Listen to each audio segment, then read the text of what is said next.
Саламатсыңарбы достор? Мен Ош шаарындагы номер 52-чи Кыргыз-Түрк достугу мектеп лицейинин 2-К классынын окуучусу Эргесбаева Жамиля болом. Азыр силерге Шукуров Эмиль Жапарович агайыбыздын Айланабыздагы майда жандыктар деген китебинен көпөлөктөр жөнүндө айтып берем.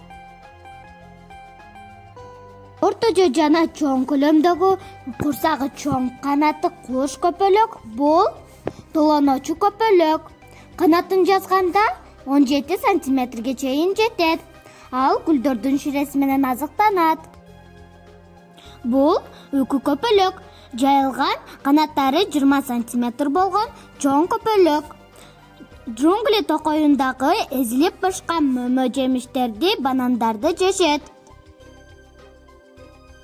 Эгер орточо көлөмдөгү ак түстөгү көпөлөктү көрсөң, бул күлүк калдыркан. Канатын жазганда 5-6,5 сантиметрге жетет. Майда көпөлөк бул күбө. Жаратылышта күбөнүн ар кандай түрлөрү кездешет. Күбөлөрдү апаларыбыз жаман көрүшөт. Себеби алар жүндөн жана жибектен жасалган кийим-кечектерди жеп салышат.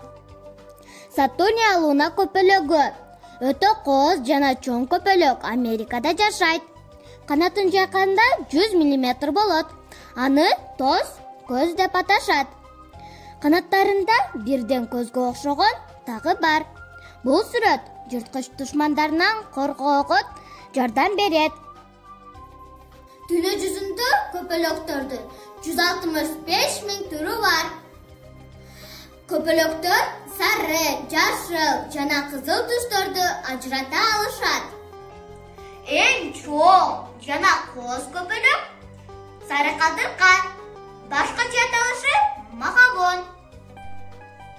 Эмне достор, мен силер менен коштошом. Силерге да кызык болду деп ойлойм. Саламатта калгыла.